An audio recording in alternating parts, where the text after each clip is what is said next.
नमस्कार मित्रों, मैं डॉक्टर चिंतामणि मालवी, विधायक आलोट, अपने यूट्यूब चैनल पर आपका स्वागत करता हूं। बंधुओं, मैंने कुछ दिनों पूर्व जय भीम की खालीपन को उजागर करते हुए, उसकी मृग मरीचिका को प्रकट करते हुए एक वीडियो बनाया था।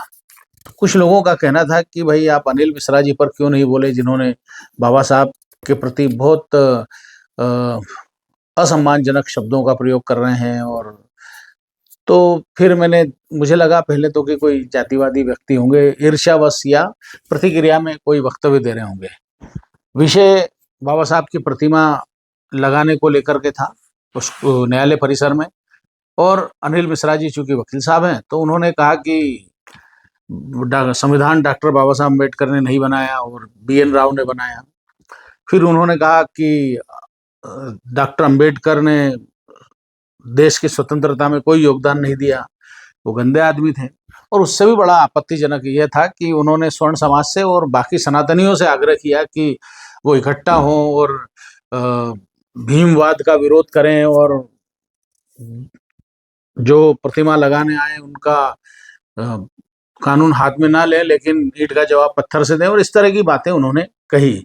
और फिर एक तरह का वो कई जो जातिवादी लोग हैं उनके आइकॉन बने। कि जब मैंने उनकी हिस्ट्री देखी तो पता चला कि वो कांग्रेस के कानूनी सलाहकार रहे हैं, और इसलिए आवश्यक हुआ कि वो जो उनकी समाज तोड़ने की कोशिश है, इस पर उन्हें आईना जरूर दिखाया जाए। सवाल उनका नहीं, सवाल तथ्यों का है। तो सबसे पहले उन्होंने कहा कि डॉक्टर बाबा साहब अम्बेडकर जो है वो बाकी सनातनियों से आग्रह किया और उन्हें एक तरह से सनातनियों का विरोधी बताने की कोशिश की। सबसे पहले मैं उन्हें बताना चाहूंगा कि डॉक्टर बाबा साहेब अम्बेडकर पहले तो मिलिट्री स्कूल में पढ़े, और उसके बाद जब वो सतारा गए तो उनके पिताजी के पास इतना पैसा नहीं था कि उन्हें पढ़ा सके। मैं ये बताना चाहूंगा कि डॉक्टर अम्बेडकर और ब्राह्मणों का संबंध क्या रहा है। तो डॉक्टर अम्बेडकर का जो सरनेम है, जो उपनाम है उनका, वो सखपाल था। मतलब उनके पिताजी रामजी सखपाल, उनके दादाजी मालोजी सखपाल। लेकिन चूंकि वो जब सतारा गए तो वो अपने आगे अपने गांव का नाम, जो कि रत्नागिरी के अम्बावड़े करके गांव है, तो वो अम्बावड़े कर लगाते थे। तो उनका जो अम्बेडकर नाम है, ये उनके ब्राह्मण शिक्षक ने उनको दिया, और जिसे डॉक्टर अम्बेडकर ने जीवन भर लगाया। केवल इतना नहीं, जब उनकी पढ़ाई छूटने को थी आर्थिक कारणों से, हम सब जानते हैं कि वो अपने पिता की 14वीं संतान थे, तो उस समय कृष्णाजी वेलुस्कर एक ब्राह्मण शिक्षक थे। उन्होंने उनके पिता से आग्रह किया कि ये बच्चा बहुत प्रतिभावान है, इसको कंटिन्यू करो, इसको पढ़ाओ। और जब उन्होंने आर्थिक असमर्थता जताई तो स्वयं कृष्णाजी वेलुस्कर बड़ौदा नरेश सयाजीराव गायकवाड़ के पास उन्हें लेकर के गए, और उन्हें आगे पढ़ने के लिए स्कॉलरशिप दिलवाई। वो स्कॉलरशिप विदेश अध्ययन के लिए भी उन्होंने कंटिन्यू कराई। यानी पूरा अध्ययन अगर कहीं बाबा साहब अम्बेडकर का हुआ विदेश में भी, तो वो इसलिए हुआ कि वो उनके एक ब्राह्मण शिक्षक ने उनको सहयोग किया, उनको मदद की। इतना नहीं, जोशी करके उनके एक मित्र थे, और उन्होंने कई जो हमारे वंचित बंधु है उनको वैद मंत्र सिखा करके या पूजा पद्धति सिखा करके पुरोहित बनाने का प्रयास भी डॉक्टर बाबा साहब अम्बेडकर ने कई समय तक किया। जो शुरुआती आंदोलन थे उनके, सन 1920 में उन्होंने सन 1926 में उन्होंने आंदोलन किया महाड़ जल तालाब का, और कहा कि भाई ये मेरे हिंदू होने का अधिकार है कि यदि सब जल पी सकते हैं तो मैं भी इस तालाब का जल पी सकता हूँ। महाड़ जल तालाब आंदोलन चलाया उन्होंने। सन 1930 में जो कालाराम मंदिर प्रवेश का आंदोलन था, तो वो मंदिर का प्रवेश का आंदोलन एज ए हिंदू और एज ए सनातनी आंदोलन था। वो सन 1936 तक वो इस बात का प्रयास करते रहे कि हिंदू समाज में एकता हो। जब सन 1935 में उनको बहुत प्रताड़ित किया गया, तब उन्होंने कहा कि मैं हिंदू पैदा हुआ हूं लेकिन हिंदू मरूंगा नहीं। उनकी पत्नी स्वयं, जो पहली पत्नी जब उनकी शांत हुई, तो उन्होंने मुंडन करवाया बाबा साहब ने अपने बेटे के हाथों, उनकी पत्नी का क्रियाकर्म कराया। और जब दूसरी शादी की तो भी वो सविता अम्बेडकर, जो नाम है वो वस्तुतः सविता सारस्वत है, शारदा कबीर, और वो खुद एक सारस्वत ब्राह्मण थी। मनुस्मृति जलाने का जो उनको विचार दिया वो भी सहस्त्रबुद्धे करके एक ब्राह्मण उनके मित्र ने दिया। तो डॉक्टर बाबा साहब अम्बेडकर कहीं भी जातिवादी नहीं थे। जब मिलिंद कॉलेज के एक ब्राह्मण प्रोफेसर ने उनसे पूछा कि डॉक्टर साहब ऐसा बताया जाता है कि आप ब्राह्मण विरोधी हैं, तो उन्होंने कहा कि यदि मेरे मन में कोई ईर्ष्या होती ब्राह्मणों के खिलाफ, कोई विरोध होता, तो तुम इस कॉलेज में नौकरी नहीं कर रहे होते। तो डॉक्टर बाबा साहब को जिन्ना की श्रेणी में, पेरियार की श्रेणी में रखना एकदम गलत है, ईर्ष्यावश। क्योंकि डॉक्टर बाबा साहब अम्बेडकर शुद्ध रूप से मानवतावादी, शुद्ध रूप से राष्ट्रभक्त और बहुत अंशों तक हिंदुत्व की एकता की बात करने वाले व्यक्ति थे। फिर आते हैं आगे कि उन्होंने क्या दिया देश को, या आजादी के आंदोलन में भाग क्यों नहीं लिया। तो आजादी के आंदोलन में जब वो विदेश में पढ़ने गए, उस समय फिर तिलक भी गए थे, क्योंकि वो सन 1916-17 में ही चले गए थे।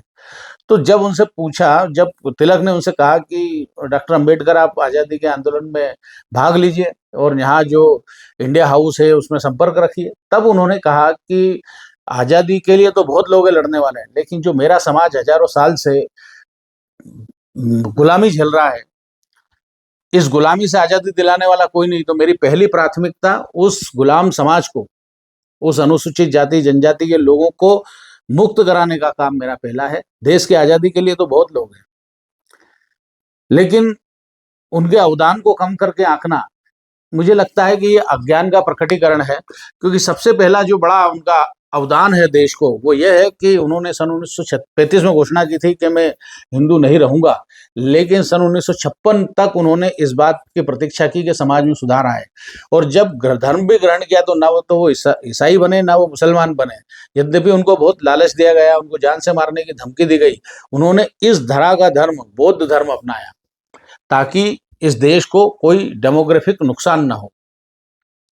वो कहते थे कि मैं केवल 5 वर्ष में इस देश में तूफान मचा सकता हूं, लेकिन मैं नहीं चाहता कि आने वाले समय में मेरा नाम नकारात्मक कारणों से जाना जाए। 1926 में एक मिशन आया, और उस मिशन में जो हिल्टन कमीशन, और उस हिल्टन कमीशन में देश की आर्थिक स्थिति का अध्ययन और एक वित्त व्यवस्था किस तरह न्यूट्रल रहे, किस तरह बाकी प्रभावों से मुक्त रहे सरकार के, इसका एक अध्ययन कर रहे थे कि एक वित्तीय अनुशासन देश में हो।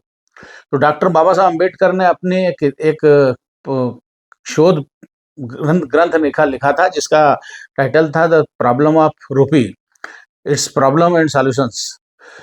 तो उन्होंने वो उस हिल्टन कमीशन को प्रस्तुत किया, अपनी संस्तुतियां दी, और उसके आधार पर ये जो आज हमारा रिजर्व बैंक ऑफ इंडिया बना है, वो सन 1936 में बना।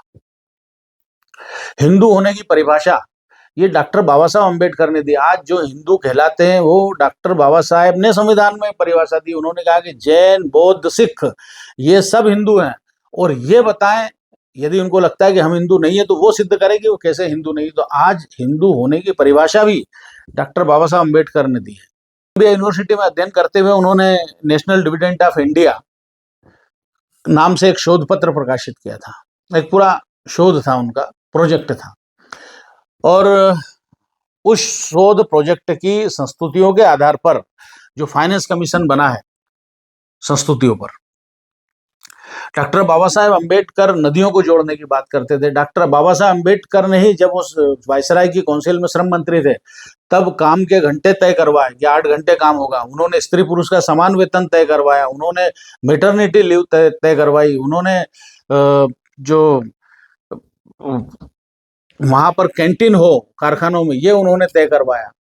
ये ऐसी अनेक, यदि बाबा साहब अम्बेडकर के अवदान पर चर्चा करेंगे तो ये देश डॉक्टर अम्बेडकर का ऋणी है।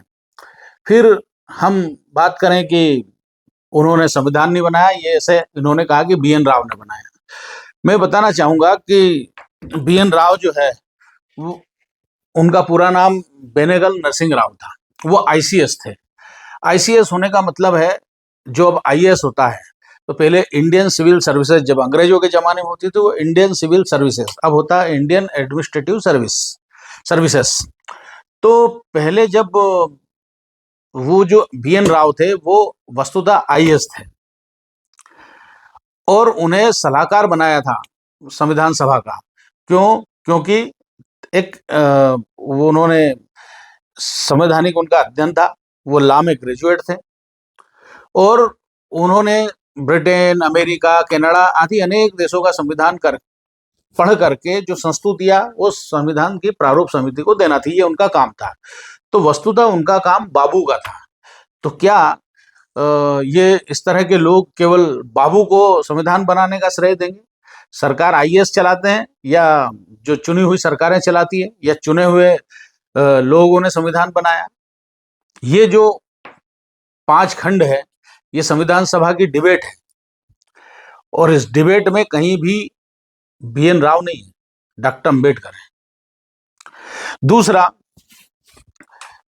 डॉक्टर बाबा साहब अंबेडकर उसकी भी बात कर लें जरा कि कैसे संविधान सभा बनी थी। तो संविधान सभा में करीब 379 के लगभग सदस्य थे और डॉक्टर बाबा साहब अंबेडकर मुंबई से नहीं चुने गए, तो बंगाल से चुने गए थे और जोगीनाथ मंडल की मदद से चुने गए थे, जो मुस्लिम लीग के थे। लेकिन जब पाकिस्तान बना तो 89 सीट उधर चली गई और ऐसा जो है उनकी सीट भी खुलना और बारिशाल ये उधर चले गए, पाकिस्तान में चले गए। तो बाबा साहब अंबेडकर सदस्य नहीं रहे। तब बीएन राव डॉक्टर राजेंद्र प्रसाद के पास गए और उनसे कहा कि डॉक्टर अंबेडकर को आप सदन में लाइए, संविधान बनाने, उनके बगैर संविधान नहीं बनाया जा सकेगा। क्यों? क्योंकि डॉक्टर अंबेडकर अकेले डीएससी थे लॉ में, अकेले डॉक्टर थे लॉ में, और डॉक्टर राव को भी, बीएन राव को भी उनकी मदद की जरूरत थी। और पता नहीं आपने बगैर पढ़े इतनी सारी बात की, जो पहला खंड है संविधान सभा की डिबेट का, जो सन 1946 में हुई थी, उस संविधान सभा की डिबेट में केवल भाषण भाषण और भाषण है। और इसलिए बीएन राव को भी लगा और डॉक्टर राजेंद्र प्रसाद को भी लगा कि केवल भाषणों से संविधान नहीं बनाया जा सकता। इसलिए संविधान सभा की एक प्रारूप समिति बनी और उसके बाबा साहब अंबेडकर को डॉक्टर जो जयकर थे, कांग्रेस के एक मेंबर थे, मुंबई से चुने गए थे, उनका इस्तीफा कराया और जयकर का इस्तीफा करा करके डॉक्टर अंबेडकर को निर्विरोध जिता करके संविधान सभा में लाए और फिर उन्होंने उन्हें प्रारूप समिति, मसूदा समिति का अध्यक्ष बनाया। और केवल वो अध्यक्ष थे, लेकिन उसके 7 सदस्य थे। 7 सदस्यों में एक तो गोपाल स्वामी अयंगर, एक अल्लादी कृष्णामाचारी अय्यर, के एम मुंशी, मोहम्मद सादुल्ला, बी एक मित्तर और डीपी खेतान, ये 7 मेंबर थे। लेकिन डीपी खेतान का अवसान हो गया बाद में। बीएल मित्तर हमेशा बीमार रहते थे। सादुल्ला जो है वो केवल असम से, वो मुस्लिम लीग के मेंबर थे, असम से आते थे और केवल असम में मुस्लिम हितों की चिंता करते रहे और इस देश में मुस्लिम हितों के सिवा उन्होंने कोई विचार ही नहीं रखा, कोई विचार उन्होंने संविधान सभा में प्रस्तुत नहीं किया। तो सारा जो बोझ है, सारा जो काम है, वो डॉक्टर बी आर अम्बेडकर ने किया। फिर केवल इतना नहीं, जो कुछ भी प्रारूप बना, वो प्रारूप, इस जो प्रारूप समिति, उसका गठन 29 अगस्त सन 1947 को किया गया और 15 नवंबर सन 1948 को डॉक्टर बाबा साहब अम्बेडकर और 7 सदस्यों ने अपनी रिपोर्ट प्रस्तुत की। यानी 141 दिन तक वो संविधान लिखते रहे, संविधान की प्रारूप बनाते रहे। फिर उसके बाद उस प्रारूप पर चर्चा हुई। 15 नवंबर सन 1948 से लेकर के और 17 अक्टूबर सन 1949 तक उस प्रारूप पर संविधान सभा में चर्चा हुई, जिसके ये खंड है 5। एक एक शब्द इसमें दर्ज है, किसने क्या कहा। तो मुझे लगता है कि अनिल मिश्रा जी चूंकि कांग्रेस के व्यक्ति हैं, कांग्रेस समर्थित हैं, उनके कानूनी सलाहकार रहे, तो शायद मेरी बात या तथ्यों की बात उन्हें समझ में ना आए, लेकिन हो सकता है कि जवाहरलाल नेहरू जी की बात जरूर समझ में आएगी। जवाहरलाल नेहरू जी ने उस समय संविधान सभा में जब संविधान प्रस्तुत हुआ, तब उन्होंने कहा था कि doctor Ambedkar deserves all credit for drafting this magnificent document. सारे क्रेडिट उन्होंने डॉक्टर अंबेडकर को दिए थे, ये जवाहरलाल नेहरू ने। हो सकता है जवाहरलाल नेहरू की भी बात आपको समझ में ना आए, तो राजेंद्र प्रसाद जी को शायद आप समझे, वो तो खुद वकील भी थे, डॉक्टर राजेंद्र प्रसाद। और डॉक्टर राजेंद्र प्रसाद ने उस समय कहा कि we could not have made this constitution without doctor B R Ambedkar. B R Ambedkar के बगैर हम संविधान नहीं बना सकते थे, ये संविधान सभा के अध्यक्ष कह रहे हैं। तो मुझे लगता है कि ओछा व्यवहार किया गया है डॉक्टर बाबा साहब अम्बेडकर जैसी बड़ी शख्सियत के विरुद्ध। और मेरा बस इतना ही कहना है कि तथ्यों को जानना चाहिए, तथ्यों का अध्ययन करना चाहिए, समाज में विद्वेष नहीं फैलाना चाहिए और कम से कम डॉक्टर अंबेडकर को समझे बगैर सूरज पर थूकने की कोशिश नहीं करना चाहिए। इतना ही कहकर मैं अपनी बात समाप्त करता हूं। बहुत धन्यवाद।